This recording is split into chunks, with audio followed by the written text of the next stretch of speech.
how do I test my policies? How do I effectively make sure that what I've built is going to behave the way that I want? Well, there's different ways to do that. Testing in depth is a really, really good one. Test driven, my TDAD t-shirt idea, test driven authorization development. I think that's really, really important. It's no different from writing code. And then, of course, you need tooling to actually do the testing. And there's roughly two ways you can test. One is through the traditional PEP PDP API. So you send a unit test, can Alice view record one? You get a response back. You compare it to what you were expecting, and you know whether that is the right response. And like Mark just said, you could also use partial evaluation with the contextual authorization query to do these more open-ended questions like, oh, what can interns look at? Or who can view company secrets? Or is there any way an intern can view a company secret, right? So these are different ways to do testing.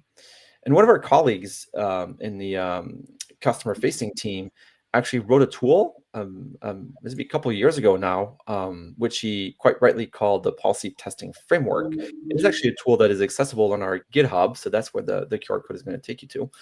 And it helps you define tests and run through those tests. Mark, you've been using that tool more than I have. Can you give us a little bit more information how it works?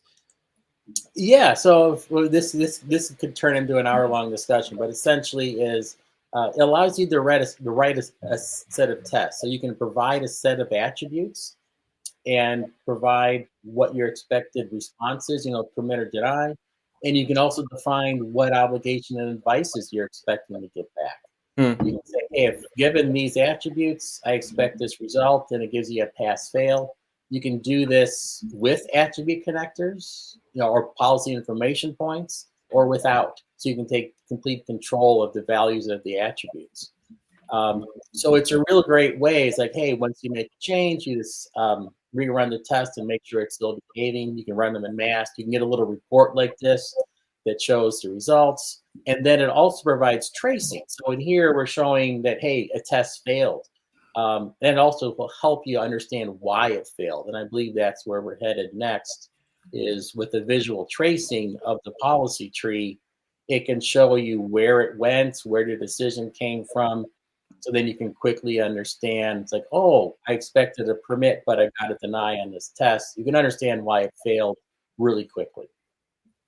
Yeah, so the trace mark, it shows you a step-by-step, very detailed trace of how authorization was evaluated in the policy tree, and it tells us exactly where the eventual final decision came from, right? So it gives you an opportunity to troubleshoot that and understand what values were used in the decision making. Exactly. Cool. Yeah, I think there's two points that I want to quickly make about this. Yeah. One is the fact that people start to ask questions like, well, I only have a handful of policies. Do I really need this? Well, when you only have that 5 to 10 policies or rules that you've got built in, it's pretty quick and easy to know that they're all having the right effect. But what happens is you go from 10 to 20, 20 to 30. How do you make sure that all those existing policies are still doing what they were meant for?